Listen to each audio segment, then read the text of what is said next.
She was found on the side of a road, cold, barely breathing, her back legs twisted at an angle that the vet go quiet the moment he saw her. The driver hadn't even stopped, just left her there, broken and blinking in the dirt, like she was something disposable. A neighbor spotted her an hour later, still alive, still blinking up at the sky like she was waiting for someone to come back for her.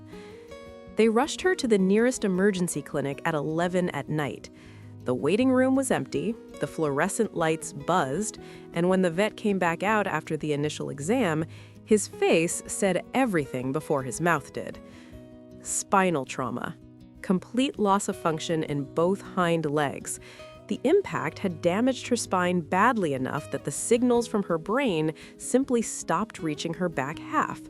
She could feel nothing below her waist. Couldn't stand, couldn't balance, couldn't do the one thing cats are famous for, land on their feet. Her name became Pixel, black and white like an old photograph, and the vet said, gently but clearly, that the kindest thing might be to let her go. But here's the thing about Pixel. Nobody told her that. If you've ever watched a cat fight for something, you already know what I'm about to tell you. They don't give up the way people expect them to. They get quiet, they get still, and then, when you least expect it, they move. If you're new here and stories like this are what you stay up too late watching, hit that subscribe button right now, because what happens over the next 90 days with Pixel is exactly the reason this channel exists, and you don't want to miss where this goes. The first 2 weeks were brutal. Pixel couldn't stand, couldn't groom herself.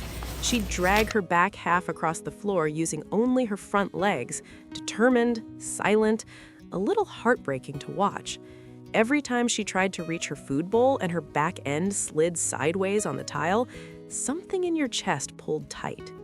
She never cried about it, never seemed angry. She just kept moving forward, one front paw at a time, like she'd already decided the only direction worth going was ahead. The rehab team started slow. Warm water therapy 3 times a week, just floating at first, letting the water take the weight her spine couldn't hold. She hated the first session, screamed the entire place down. The techs came out looking slightly traumatized, but by the 3rd visit, something shifted. Her back legs, the ones the vet said would never work again, started making the faintest kicking motion underwater. It was barely anything. It was everything. The water sessions became the part of the week everyone looked forward to. Not just Pixel, the whole team. There's something about watching a creature refuse to accept what the paperwork says about them. Week after week, those back legs kicked a little harder. The movements got less random, more deliberate. The vet started using a word he'd been careful to avoid in the beginning: progress. Not a guarantee, not a miracle, just slow, quiet, stubborn progress, the kind that doesn't make headlines but changes everything for the one person, or in this case, the one cat, living through it. They added massage therapy in week 3, gentle pressure along her spine, her hips, the muscles that had gone slack from disuse. Pixel tolerated it the way cats tolerate most things they secretly enjoy, with an expression of profound indifference and a tendency to fall asleep halfway through.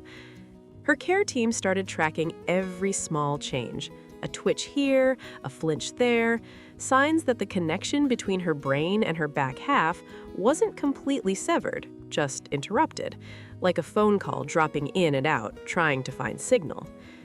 Then came the wheelchair. The first time they strapped Pixel into her custom rear support cart, she froze completely. Looked down at the wheels, looked up at the room. You could almost see her calculating. And then she took one step forward with her front legs, and the wheels rolled, and her eyes went wide, like she'd just discovered something the rest of the world had been keeping from her. She could move.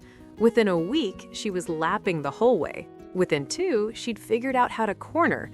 By the end of the month, she was doing something that made the entire clinic stop mid-task and just stare. She was running.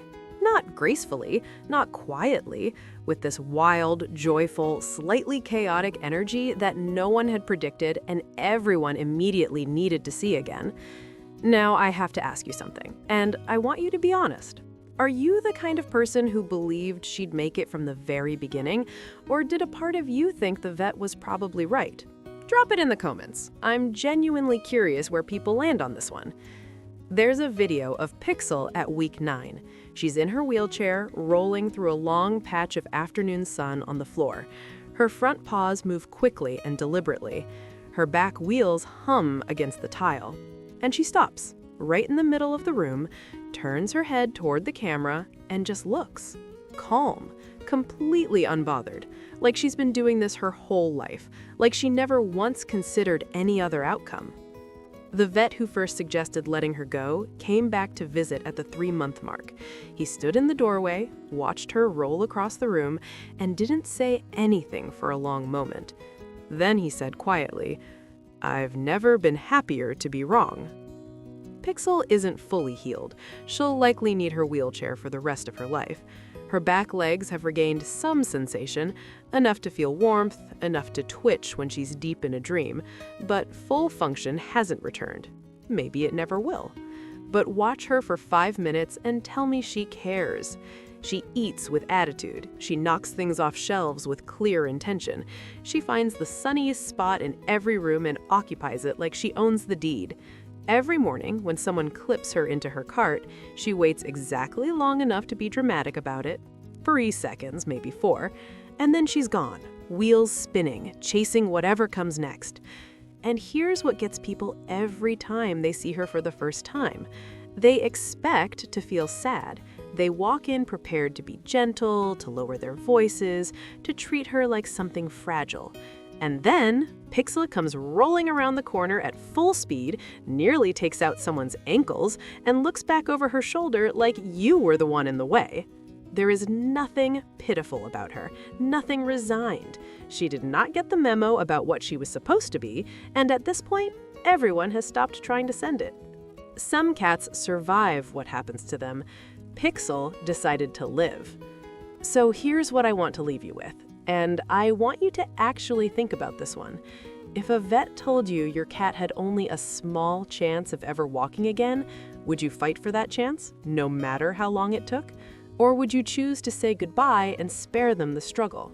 There's no wrong answer here, but I have a feeling this community has some stories that need to be told. Drop them below. I'll be reading every single one.